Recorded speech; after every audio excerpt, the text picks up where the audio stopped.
오늘은 제가 7년 동안 주식 투자를 하며 느꼈던 진짜 좋은 것에 대한 얘기를 해볼게요. 진짜 좋은 건 오래 봐도 좋고 자세히 봐도 좋습니다. 안녕하세요, 워킹메이트 여러분, 머니워커입니다. 얼마 전까진 가을과 겨울이 뒤엉켜 있었는데요. 이젠 그냥 완전 겨울입니다. 찬바람이 부니 여러 고민들이 가슴속을 채웁니다. 이젠 투자보단 수입 자체를 늘려봐야겠다는 생각이 많이 듭니다. 제 투자 스타일이 시간을 많이 쓰는 것도 아니고 생각해보면 일상에서 낭비하는 시간이 꽤 되거든요. 그래서 내년엔 행동할 수밖에 없는 억지 구조를 더 만들어 볼 겁니다. 안 해서 못하는 거지 못해서 못하는 건 없습니다. 워킹메이트 여러분들도 이미 지난 올해는 깔끔하게 보내주시고 내년에 할 행동에만 집중해 보시죠. 오늘의 산책길은 지난주에 다녀온 강원도 양양의 남대천 생태공원입니다. 억새숲이 잘 펼쳐져 있는 산책로인데요. 내가 만드는 발소리와 자연이 만드는 바람소리가 참 좋습니다. 얼마 전에 같은 회사에 다니다 퇴사한 친구를 만났는데요. 그 친구가 묻더라고요. 만약 딱 하나의 주식만 살 수 있다면 뭘 살 거냐고요. 전 돈 생기면 관심 있는 기업을 작게나마 사보는 편이거든요. 돈 가는 곳에 마음 간다고 관심을 꾸준히 유지하기 위해서 하는 행동이에요. 그러다 보니 지금은 100종목이 넘는 미국 주식을 보유하게 됐습니다. 숫자만 많은 거지 사실 큰 돈 들어간 주식은 10개도 안 돼요. 대신 100종목에 대한 관심을 유지하다 보니 그 기업이 뭘 해서 돈을 벌고 있고 주가는 어떻게 따라가고 있는지 그냥 자연스럽게 알게 됐습니다. 어쨌든 친구의 질문에 대해 생각을 해봤고 나름의 결론을 내렸습니다. 오늘은 제가 7년 동안 100개가 넘는 종목을 들고 있으면서 느꼈던 진짜 좋은 것에 대한 얘기를 해볼게요. 좋은 건 계속 봐도 좋고 자세히 봐도 좋습니다. 이게 제 결론이에요. 무슨 말이냐면 외부 시장이 어떻게 변하든 진짜 좋은 건 계속 좋다는 생각이 든다는 겁니다. 금리가 어떻게 변하던 정권이 어떻게 바뀌던 좋은 건 계속 좋은 움직임을 보여줍니다. 그리고 그 좋음을 자세히 들여다보면 역시는 역시다라는 생각이 한 번 더 듭니다.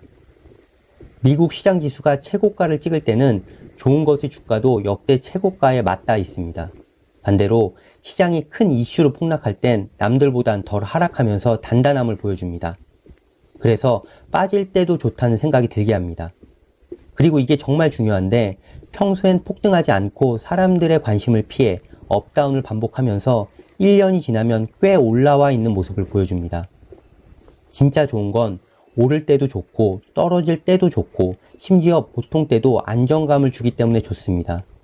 그래서 진짜 좋은 건 오래 봐도 좋다는 결론을 낸 거예요. 하루에 10%씩 오르는 건 좋은 게 아니에요. 그런 종목은 아래로도 10% 열려 있다고 생각하면 틀림없습니다. 이 10%는 불확실성에 대한 대가인 거죠. 오늘 당장 10% 올라서 좋지만 안 좋을 때가 반드시 생기더라고요. 물론 좋을 때만 예측해서 한 발 빠르게 투자할 수 있으면 너무 좋겠지만 전 이거 못해요. 그리고 앞으로도 못할 거라고 100% 확신합니다. 제가 지금까지 얘기한 기준에 들어오는 것들이 몇 개 있는데요. 그 중에서 단 하나를 꼽으라면 전 마이크로소프트예요. 우리가 PC를 킬 때마다 봐야 하는 윈도우로 더 유명한 회사죠. 마이크로소프트는 계속 봐도 자세히 봐도 좋은 그런 기업입니다. 올해 1월부터 지금까지 50% 올랐고요. 작년 한 해 동안 40%, 재작년에는 56%가 올랐어요. 그리고 최근 5년 동안 420%가 올랐네요. 이런 대형주가 이렇게 움직입니다. 근데 왜 시장에서는 뜨겁게 다뤄지지 않을까요? 1년에 10배 오르는 종목이 아니라서 그래요. 하루에 10%씩 등락하면서 1년에 몇 배는 올라줘야 뉴스에서 다뤄볼만 하거든요. 큰 이슈가 없으면 오늘 1% 오르고 내일 0.7% 빠지면서 1년을 보냅니다. 그래서 뜨거운 관심을 갖기엔 너무 차갑게 움직입니다. 근데 1년을 돌아보면 언제 이렇게나 많이 올랐지? 이런 생각을 만들어줍니다. 그럼 마이크로소프트는 왜 이렇게 단단하고 잘 오를까요? 진짜 좋은 건 자세히 봐도 좋다고 했잖아요. 이번엔 좀 더 들어가서 얘네가 어떻게 돈을 버는지 살펴볼게요. 두 가지 분야에서 탁월하게 잘하고 있어요. 바로 클라우드와 소프트웨어 영역이에요. 우선 매년 50% 가까이 성장하고 있는 클라우드 분야입니다. 마이크로소프트는 애저라는 클라우드 서비스를 제공하고 있는데요. 아마존 웹 서비스와 투탑으로 클라우드 시장을 씹어먹고 있습니다. 클라우드는 인터넷상의 가상화된 서버에 프로그램을 두고 사용자가 필요할 때마다 내 컴퓨터로 불러와서 사용하는 서비스예요. 내 PC에 없는 걸 클라우드에서 빌려 쓰고 쓴 만큼의 사용료를 내는 서비스라고 이해하시면 쉽습니다. 기업 입장에선 물리적 데이터 센터와 서버를 구입하고 직원을 채용해서 직접 유지 관리하는 대신에 이 모든 걸 클라우드 사업자한테 빌려 쓰고 쓴 만큼의 비용만 지불하면 되는 거죠. 당연히 비용 효율성도 좋아지고 구입이 아닌 빌려 쓰는 서비스다 보니 운영도 유연하게 할 수 있습니다. 앞으로의 세상은 데이터가 차고 넘치는 디지털 세상이 됩니다. 누구도 부정할 수 없는 정해진 미래예요. 그래서 클라우드 도입은 기업의 생산성 향상을 위한 필수 요소가 되고 있는 겁니다. 엄청난 양의 데이터를 효율적으로 수집하고 관리하고 분석하기 위해서는 클라우드 기술이 반드시 필요하다는 얘기입니다. 여전히 먹을 게 한참은 남아있는 시장이라서 마이크로소프트의 클라우드 서비스의 성장도 계속 될 거라는 생각입니다. 다음은 소프트웨어 분야입니다. PC 운영체제인 윈도우와 우리가 회사에서 지겹도록 쓰는 엑셀, 파워포인트 같은 게 바로 얘네 겁니다. 이건 지금도 우리 모두가 쓰는 거라서 산업 자체가 고성장될 수는 당연히 없습니다. 하지만 이미 뿌려진 안정적인 매출을 기반으로 매년 가격을 올리면서 수익성을 만들어가고 있습니다.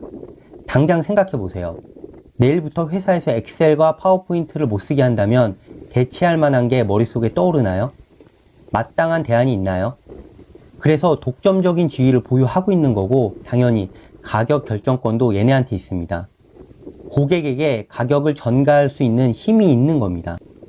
그리고 이 소프트웨어 분야가 대박인 게 원가가 거의 없어요.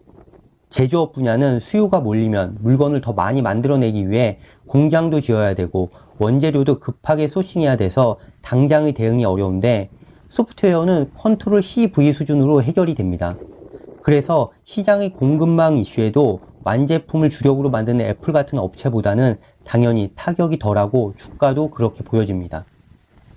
마이크로소프트는 안정성과 성장성, 두 마리 토끼를 다 잡고 있는 기업이라고 생각합니다. 시장이 어려울 땐 자사주를 매입하면서 주가를 방어해주고 배당까지 챙겨주는 주주 친화적인 활동을 지속하고 있습니다. 10년 후에는 얼마까지 내 자산을 불려줄지 정말 기대가 되네요. 오늘은 여기까지 할게요. 오늘 산책이 의미 있었다면 다음에도 함께 하시죠. 그럼 이만.